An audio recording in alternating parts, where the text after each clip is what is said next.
दोस्तों आज की कहानी जो एक्सप्लेन करने जा रहे हैं वो ज़रा हटकर है। ये आपको हंसाएगी, रुलाएगी और बहुत सारा सर्वाइवल मसाला भी देगी। तो चलिए शुरू करते हैं। कहानी शुरू होती है पर्क नाम के आदमी से जो अपने नए घर में शिफ्ट होने वाला है, लेकिन उससे पहले वो अपने सामानों को ऊपर चढ़ाता है। पर नीचे एक कार खड़ी होने की वजह से वो क्रेन वहां पर आ नहीं पा रही थी, इसीलिए वो उसके मालिक को कॉल लगाता है जिसका नाम होता है मोनसोई। अब वो आ तो जाता है लेकिन बहुत ही देर बाद आता है और उल्टा पर्क को बहुत बुरा भला सुनाने लगता है, यहाँ तक कि वो तो कार से उसे ठोकने भी वाला था। सही समय पर पर्क वहाँ से पीछे हट जाता है और उसे कहता है कि तुमने जो मेरा संडे खराब कर दिया है, आइंदा से ध्यान रखना। जब भी मुझे कॉल करना तो याद रखना कि संडे ना हो। अब उसका आज पहला दिन है इस घर में और पहले ही दिन उसकी लड़ाई हो गई, जिस चक्कर में उसकी वाइफ उसे बहुत डांटती है। इसके बाद उसे अपनी पड़ोसन मिस यू भी मिलती हैं जो ऑनलाइन फूड का काम किया करती हैं अपने घर चलाने के लिए, क्योंकि उनके हस्बैंड की मौत हो गई है। अब जाने से पहले वो अपनी बेटे ली को बोल कर जाती हैं कि किसी भी अनजान आदमी से बात मत करना, चाहे कुछ भी हो जाए। उधर सामान शिफ्ट होने के बाद पर्क बहुत ही खुश होता है। वो फाइनली अपने खुद के घर में आ चुका है जो उसका हमेशा से सपना था। उसका पूरा परिवार बहुत खुश था, लेकिन यहाँ एक थोड़ी अजीब चीज़ होती है। जब भी उसका बेटा अपना मार्बल ज़मीन पर फेंकता है तो एक ही दिशा में जाने लगता है। अब ये देखकर उसे एक बार ख्याल आता है कि कहीं ये बिल्डिंग एक तरफ झुकी तो नहीं है, लेकिन वो इसे इग्नोर कर देता है। अगले दिन उसे ऑफिस जाने से पहले वो अपने लिए एक जिम ढूंढने के लिए जाता है जहाँ पर कोच कोई और नहीं बल्कि मोनसाई होता, जिसे देखकर वो वहाँ से भाग जाता है क्योंकि उसकी तो शुरुआत से ही उसे नहीं बनती, और अपने ऑफिस आ जाता है जहाँ पर वो सभी को बताता है कि मैंने अपना नया घर ले लिया है और इसमें शिफ्ट भी हो गया हूँ। लेकिन जब वो उसका एड्रेस बताता है तो सभी लोग हैरान हो जाते हैं क्योंकि वो जगह बहुत ही पुरानी थी, खासकर उस जगह का क्राइम रेट बहुत ज्यादा था। लेकिन पर्क उन्हें कहता है कि ये सब सिर्फ अफवाह है, ऐसा कुछ नहीं है, तुम लोगों को वहाँ पे आना चाहिए। तो वो कहते हैं कि ठीक है, नेक्स्ट वीकेंड हम सभी वहाँ जरूर आएंगे। पर यहाँ अभी तक उसे दिमाग में वो मार्बल वाली बात हटी नहीं थी, इसलिए ऐसे ही इंटरनेट पर वो टिल्ट बिल्डिंग के बारे में सर्च करना शुरू कर देता है, पर उसे कुछ खास नहीं मिलता जिससे कि उसे कुछ जानकारी मिल सके। घर जाने पे वो फिर से मार्बल को फेंक कर देखता है और इस बारी भी वो उसी डायरेक्शन में गिरने लगता है, जिसे देखकर उसे थोड़ी घबराहट तो होती है। वो सोच में पड़ जाता है कि कहीं वो सच में तो बिल्डिंग टेढ़ी नहीं है, लेकिन उसकी वाइफ ये बेकार की बातें सोचने के लिए मना करती है और उन्हें कहीं बाहर ले जाने को बोलती है। वो अपनी फैमिली को उस दिन डिनर पर ले जाता है, लेकिन वहाँ पर कितनी ज़्यादा पी लेता है कि वो कैब बुक कर देता है। और वहाँ उस कैब का ड्राइवर कौन होता है, गेस करिए? जी हाँ, मोनसाई निकलता है, जिसे देखकर वो उससे पूछ ही लेता है कि यार तुम कितना काम करते हो। वो कहता है कि ये तो मैं पार्ट टाइम करता हूँ ताकि कुछ एक्स्ट्रा पैसे कमा सकूँ। अब अगले दिन पर्क जब ऑफिस जाता है तो उसका कलीग कहता है कि मैं तुम्हारे घर के लिए कुछ प्रेजेंट देना चाहता हूँ। तो पर्क कहता है कि कुछ देने से अच्छा है कि तुम मुझे पैसे दे दो। तो वो उसे पैसे दे देता है और वो उन्हीं पैसों से चेयर लेकर आता है और उस पर बैठकर झूलने लगता है, जिसे देखकर उसकी वाइफ उसका बहुत मजाक बनाती है, लेकिन उसे कोई फर्क नहीं पड़ रहा था।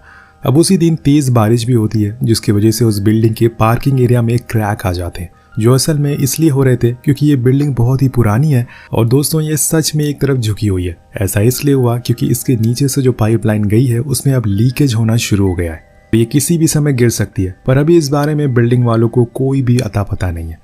अगले दिन जब मोनसोई सोकर उठता है तो देखता है कि लिफ्ट के बाहर एक शीशा टूट चुका है, लेकिन जैसे ही वो उसे छूता है वो पूरा टूट जाता है और ये चीज एक औरत देख लेती है, जिससे उसे लगता है कि ये उसी का काम है और इसीलिए वो उसे ठीक करने को बोलती है। इधर दूसरी तरफ जब पर्क कार को निकालता है तो उसकी नजर नीचे पड़ी क्रैक पर पड़ती है, जिसे उसे लगता है कि शायद ये कुछ गड़बड़ है और इसीलिए वो म्युनिसिपैलिटी को कॉल करता है। पर वो कहते हैं कि हम तभी आएंगे जब सारे लोग राजी होंगे। और जब वो रात में सभी लोगों से बात करने के लिए जाता है तो सभी लोग आपस में ही लड़ने भिड़ने लगते हैं और इसीलिए वो बिना कुछ कहे ही अपने घर वापस आ जाता है। वही मोनसाई अपने बेटी से कहता है कि तुम स्मोक टेरिस पर जाकर किया करो। सारे पड़ोसी कहते हैं कि बालकनी से उनके घर में स्मेल जाती है। उसका बेटा कहता है कि मैं तो स्मोक करता ही नहीं हूँ और उल्टा अपने डैड को ही सुना देता है, मुझे लगता है कि आप ही स्मोक करते हो। नेक्स्ट डे अब पर्क के ऑफिस वाले उसके घर आते हैं, लेकिन जब वो मोनसोई को मिरर ठीक करते हुए देखते हैं तो उस पर हंसने लगते हैं। वो कहता है कि लगता है कि आप लोगों को इस बिल्डिंग के बारे में नहीं पता है, देखो वहाँ पर क्रैक आ चुकी है। लेकिन तभी पर्क बात को पलट देता है और उन सभी को ऊपर ले जाता है, जहाँ उसका घर उन्हें देखकर बहुत पसंद आता है। वो पूरा दिन पार्टी करते हैं, लेकिन जब उनके घर जाने की बारी आती है तो उसके 2 कलीग ज़्यादा पीने की वजह से जा नहीं पाते, इसलिए पर्क उन्हें रोक लेता है। नेक्स्ट मॉर्निंग यू को एक अर्जेंट मीटिंग के लिए जाना होता है, इसलिए वो जल्दी से उठता है और जैसे तैसे तैयार होकर निकल जाता है टैक्सी में। लेकिन बीच में उसे याद आता है कि उसका बैग तो घर पर ही रह गया, इसलिए वो वापस से ऊपर जाता है, बैग को ले आता है। लेकिन उसका कैब ड्राइवर बाहर फ़ोन पे ही बिजी था। उधर पर्क अभी भी सो रहा था, इसलिए उसका बेटा और वाइफ दोनों सामान लेने के लिए घर से बाहर जा रहे थे। लेकिन तभी उसकी वाइफ को याद आता है कि वो अपना फ़ोन घर पर ही भूल गई है, इसलिए वो अपने बेटे को जाने को कहती है। तो वो चला जाता है। उधर मोन्साई अपार्टमेंट के सभी लोगों से पानी के बारे में पूछता है, लेकिन कोई जवाब नहीं दे रहा था, जिसका मतलब ये था कि बिल्डिंग में इस समय ज़्यादा लोग मौजूद नहीं है, क्योंकि पानी ना होने की वजह से वो सभी अपने रिलेटिव के घर चले गए थे। और तभी वो एक दूसरे घर में पानी के लिए जाता है जहाँ पर ली नाम का लड़का रहता था। ये बच्चा असल में मिस ऊ का बेटा होता है, जो कि ऑनलाइन फूड का काम करती थी। जब मोन्साई उसे पानी के बारे में पूछता है तो वो कोई जवाब नहीं देता, क्योंकि उसकी माँ ने मना किया है कि किसी भी अनजान आदमी से बात नहीं करे। इसके बाद वो छत पर चला जाता है जहाँ पर उसके खुद का बेटा स्मोक कर रहा था, पर वो उसे देखकर छुप जाता है। बिल्डिंग के साइड में रहने वाले अंकल मोन्साई को पानी दिखाकर उसे टीस करने की कोशिश करते हैं, पर तभी कुछ ऐसा होता है जो उन्होंने कभी जिंदगी में सोचा नहीं होगा। उस जगह की ज़मीन फटना शुरू हो जाती है। जैसे कि मैंने आपको शुरुआत में ही बताया था, इस जगह पर लीकेज हो रही है, जिसकी वजह से ज़मीन में होल बनता जा रहा है, और आज जिसका डर था वही हो जाता है। पूरी बिल्डिंग उस होल में धीरे धीरे करके समाना शुरू हो जाती है।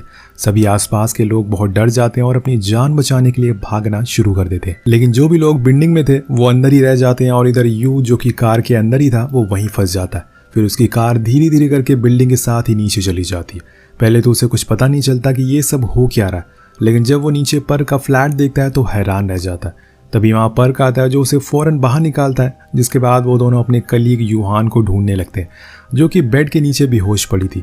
इसलिए वो उसे सबसे पहले तो होश में लाते हैं, पर यहाँ पे पर्क को अपनी फैमिली की टेंशन हो रही थी।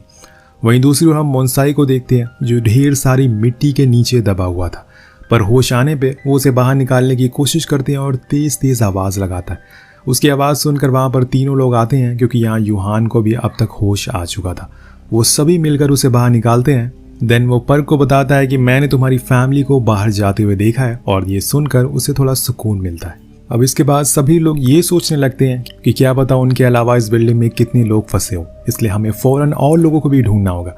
लेकिन मोन्साई बताता है कि जब मैं सभी लोगों के घर पर गया था पानी के लिए, तो मुझे कोई भी घर पर नहीं दिखा, जिसका मतलब ये है कि पानी ना आने की वजह से सभी लोग अपने अपने घर छोड़कर अपने रिलेटिव के यहाँ गए हुए हैं। अब तभी अचानक से एक दरवाजे से मोन्साई के बेटे सैम बाहर निकलता है, और वो अपने चारों ओर चीज़ों को देखकर हैरान था कि आखिर वो यहाँ पर पहुंचा कैसे। तब उसके डैड उसे बताते हैं कि शायद तुम ही थे जो टेरेस पर स्मोक कर रहे थे, और जिस जगह से तुम बाहर निकले हो वो टेरेस का गेट है। तो वो कहता है कि ठीक है, लेकिन मुझे सर्वाइविंग स्किल आती है कि कैसे यहाँ पर खुद को जिंदा रखना है। मैंने मोबी टीवी चैनल की वीडियोस से सीखा है। सबसे पहले हमें आग जलानी होगी, इसके बाद ऊपर हेल्प के लिए सिग्नल भेजना होगा, ताकि उन्हें पता चल सके कि हम जिंदा है। अब सभी लोग उसकी बात को मान लेते हैं और बीच में जाकर एक साथ तेज तेज चिल्लाना शुरू कर देते हैं, लेकिन इसका कोई फायदा नहीं होता, क्योंकि ये होल बहुत ही बड़ा था और बहुत ही अंदर। ऐसे किसी इंसान की आवाज़ ऊपर तक जाना मुश्किल है। अब सभी लोग थक कर बैठ जाते हैं, लेकिन यहाँ पर को बहुत बुरा लगता है। उसके चक्कर में उसके कलीग भी इस मुसीबत में फंस गए, और इसीलिए वो उन सभी से माफ़ी मांगता है। अब इनकी मुसीबत कम नहीं हो रही थी कि इसी वजह से तेज़ बारिश होना शुरू हो जाती है, जिसमें आग जलाना मुश्किल हो रहा था। तो मोन्साई पर की चेयर को तोड़कर उसे जला देता, और फिर सभी लोग अपने अपने घर से बचा हुआ खाना वहाँ लेकर आते हैं। वहीं ऊपर हम देखते हैं कि सभी फैमिलीज को अब एक बस में बैठाकर दूर ले जाया जा रहा है, क्योंकि उन्हें डर है कि कहीं दूसरी बिल्डिंग भी ना गिर जाए। लेकिन यहाँ पर की वाइफ बहुत परेशान है, क्योंकि नीचे पर को इस बारे में पता नहीं है कि उसका बेटा भी अंदर फंसा हुआ है। कुछ देर बाद रेस्क्यू वाले ड्रोन को अंदर भेजते हैं, लेकिन वो नीचे जाते ही डिस्कनेक्ट हो जाता है। तभी पर्क उस ड्रोन को देख लेता है और इसमें लगे कैमरा में सभी की रिकॉर्डिंग करने लगता है, क्योंकि ऐसा लग रहा था कि जैसे कोई उसे ऊपर से देख रहा हो। इसके बाद रेस्क्यू अपने कुछ और लोगों को नीचे भेजने के लिए मान जाते हैं, लेकिन कुछ ही गहराई पर जाते ही वहाँ जमीन खिसकने लगती है, और इसी की वजह से उस जगह की मिट्टी और गिरना शुरू हो जाती है। इसलिए सभी लोग फौरन ऊपर जाते हैं, क्योंकि अंदर जाने में बहुत ज्यादा खतरा है। अब ये भी आइडिया काम नहीं आता, तभी अचानक से बिल्डिंग एक तरफ और झुक जाती है और सभी लोग नीचे गिरने लगते हैं। लेकिन यूहान सभी को एक वायर से बचाने की कोशिश करती है, जिसमें ये बच भी जाते हैं। पर मोन्साई की बारी आने पर वो वायर टूट जाती है, वो जाकर मिट्टी में गिर जाता है और उसे बचाने के लिए उसका बेटा भी छलांग मार देता है। अब दोनों एक दूसरे की गर्दन को ऊपर करने की कोशिश करते हैं, लेकिन वो अंदर धंसते ही जा रहे थे। यहाँ मोन्साई अपने सामने अपने बेटे को देखकर रोने लगता है। वो उसके सर को ऊपर करता है ताकि वो सांस ले सके, लेकिन तभी पर्क भागते हुए नीचे जाता है और रूम की विंडो को तोड़ देता है, जिसकी वजह से सारी मिट्टी फैल जाती है। अब वो दोनों रूम के अंदर आ जाते हैं। अब यहाँ दोस्तों पर्क की होशियारी की वजह से उनकी जान बच जाती है। वहीं ऊपर सभी लोगों को बताया जाता है कि अब साइड वाली बिल्डिंग गिरने वाली है, इसलिए आप लोगों को उसको खाली करना होगा, ताकि हम उससे पहले उसे गिरा सकें। लेकिन कोई भी राजी नहीं होता, कोई अपना घर नहीं छोड़ना चाहता है। तभी एक अंकल उठकर कहते हैं कि हमें ये करना ही होगा, वरना कल को हमारा भी वही हाल होगा जो आज उन लोगों का है। और इसीलिए उस इमारत को भी गिराने का काम शुरू कर दिया जाता है। इधर नीचे एक चमत्कार होता है, वो ड्रोन फिर से चलना शुरू हो जाता है और ऊपर आ जाता है, जहाँ पर सभी लोगों को वो रिकॉर्डिंग मिलती है जो कि पर्क ने और उसके साथियों ने रिकॉर्ड करी थी। उसे देखकर उन्हें अंदाजा हो जाता है कि अभी तक सारे लोग जिंदा हैं। इसके बाद हम मिस यू को देखते हैं, जो पर्क की वाइफ से कह रही थी कि रिकॉर्डिंग में सभी लोग तो हैं, लेकिन उन्हें उनका बेटा दिखाई नहीं दे रहा। वो ऊपर वाले से प्रार्थना करती हैं कि ऊपर वाला उसकी रक्षा करे, और बोलती हैं कि जैसे ही वो ऊपर आएगा अगले दिन वो अपनी शॉप को बंद करेंगे और पूरा समय उसके साथ बिताएंगी। और ये बोलते ही वो रोने लगती हैं। उन्हें डर है कि कहीं उनका बेटा मर तो नहीं गया। दोनों एक दूसरे का साथ देते हैं और हौसला बढ़ाते हैं। इसके बाद नीचे पर्क और मोन्साई एक दूसरे से ढेर सारी बातें करते हैं, जिसमें मोन्साई उसे सॉरी कहता है कि अभी तक वो उसे बहुत ही रूड बिहेव कर रहा था, लेकिन आगे से कभी भी ऐसा नहीं होगा। जिसके बाद वो लोग अपनी पुरानी बातों को याद करके भाई इमोशनल हो जाते हैं। तभी सैम देखता है कि ऊपर से कुछ आ रहा है। दरअसल दोस्तों, ये रेस्क्यू टीम ने कुछ चीजें नीचे भेजी थी, इनके लिए कुछ खाने का सामान, ऑक्सीजन और एक सैटेलाइट फोन भी, जिससे कि वो ऊपर बात कर सके। यहाँ पर की वाइफ उसे बताती है कि हमारा बेटा नीचे पार्किंग एरिया में फंसा हुआ है। ये सुनकर वो बहुत ज्यादा डर जाता है। तभी हेड बताते हैं कि तुम्हें अपने बेटे को जल्द से जल्द बचाना होगा, वरना कुछ ही देर में उस टनल में फ्लड आने वाला है। वो फौरन अपने लोगों के साथ लिफ्ट वाले एरिया में जाता है, जहां से वो वायर को पकड़कर नीचे जाता है। लेकिन इतने में ऊपर साइड वाली बिल्डिंग भी गिर जाती है, जिस वजह से पर्क नीचे अब फंस चुका है। उसका रास्ता बंद हो जाता है और तभी दूर टनल की दूसरी साइड में उसे अपना बेटा दिखाई देता है, जो कि कार के अंदर था। वो फौरन उसे बाहर निकालता है और दोनों गले लग जाते। वो कहता है कि हमें सैंग वॉन को भी बचाना होगा, लेकिन पर्क ऐसे किसी इंसान को नहीं जानता, तो वो उसका बेटा उसे उनके पास ले जाता है। तो दरअसल दोस्तों, ये वही मिस यू का बेटा था। जब पर्क उसके पास जाता है तो वो लेटा हुआ था और उसे देखकर वो समझ जाता है कि इसकी मौत हो चुकी है। उसकी ऐसी हालत देखकर पर्क पूरी तरह से टूट जाता है कि वो उसकी माँ को क्या जवाब देगा। उसके साइड में एक बूढ़ी लेडी भी बैठी हुई थी, जिसे पर्क ऊपर चलने को बोलता है, लेकिन वो मना कर देती है क्योंकि उसने भी अपनों को खो दिया था और अब वो जीना नहीं चाहती थी। उस बच्चे के बाल को काट कर पर्क को देती है और कहती है कि तुम्हें इसे ऊपर जाकर इसकी माँ को देना है। पर्क बहुत ही दुखी होता है, लेकिन उसे यहाँ से निकलना है क्योंकि पानी भरता ही जा रहा है। इसलिए वो अपने बेटे को पीछे बांधकर दूसरे रास्ते से जाने लगता है, जहाँ पर वो टनल के रास्ते से बाहर आता है। उसे एक पाइप को पकड़कर ऊपर चढ़ना था और तभी एक दरार से उसे मोन्साई दिख जाता है, जो इन दोनों को ऊपर खींच लेता है। लेकिन अब पानी भरना शुरू हो गया था, इसलिए ये लोग फौरन कुछ लाइफ बोट को बनाने लगते हैं। लेकिन तभी इनकी नज़र एक वाटर टैंक पर पड़ती है, जो बहकर इनकी ही तरफ आ रहा था। सभी उसके अंदर बैठ जाते हैं क्योंकि वो सेफ है, लेकिन मोन्साई बाहर ही रह जाता है क्योंकि किसी को बाहर से टैंक को बंद करना होगा। उसका बेटा बहुत मना करता है कि डैड ऐसा मत करो, लेकिन वो नहीं सुनते और बाहर ही रह जाते। सबकी जान बचाने के लिए उन्होंने खुद की जान दांव पर लगा दी थी। अब अगले पल एक तेज पानी की लहर आती है और टैंक तेजी से नीचे की ओर जाने लगता और साथ में मोन्साई भी नीचे जाता है। अब उसे लगता है कि वो नहीं बच पाएगा। इधर टैंक के अंदर सभी लोग को लगता है कि वो अपने आप ऊपर चला जाएगा, लेकिन वो नीचे जाकर कुछ वायर में फंस जाता है। तो सैम सभी को हिलने के लिए बोलता है, जिसकी वजह से वो वायर टूट जाते हैं और ये फिर से ऊपर जाने लगते हैं।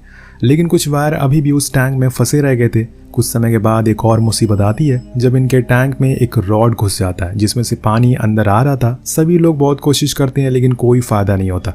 तभी हम मोन्साई को देखते हैं, जिसने ऑक्सीजन लगा रखी थी और वो अभी भी जिंदा था। वो उस रॉड को बाहर निकालता है, लेकिन वो उस टैंक में आ नहीं पाता। वो कहता है कि जिसकी किस्मत अच्छी हो उसका कोई भी कुछ बिगाड़ नहीं सकता, और यही बात ऊपर वाला सुन लेता है। एक वायर मोन्साई के पैर में फंस जाती है और जैसे ही टैंक वो ऊपर आना शुरू होता है, वो मोन्साई को भी खींच कर ऊपर ले आता है। कुछ ही देर बाद दोनों ऊपर आ जाते हैं। अब टैंक में पानी भरना शुरू हो गया था, लेकिन सही मौके पर मोन्साई टैंक का गेट खोल देता है। उसे जिंदा देखकर सभी लोग बहुत खुश होते हैं, खासकर उसका बेटा। अब ऊपर सारे रेस्क्यू वाले इनके टैंक को देख ले नीचे फेंकते हैं, जिसकी मदद से सबकी जान बच जाती है। सभी लोग अपने परिवार से मिलकर बहुत खुश थे, लेकिन एक इंसान थी जो अपने बेटी को ढूंढ रही थी, मिस यू।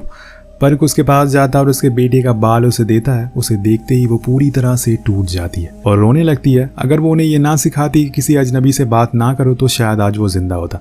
यही सोच सोच कर वो बहुत ज्यादा रोती है, लेकिन सभी लोग उन्हें संभालते हैं और इसी के साथ ये कहानी यही खत्म हो जाती है। तो आपको कहानी कैसी लगी नीचे कमेंट करके जरूर बताएगा। मिलते हैं अगली वीडियो में। Peace out.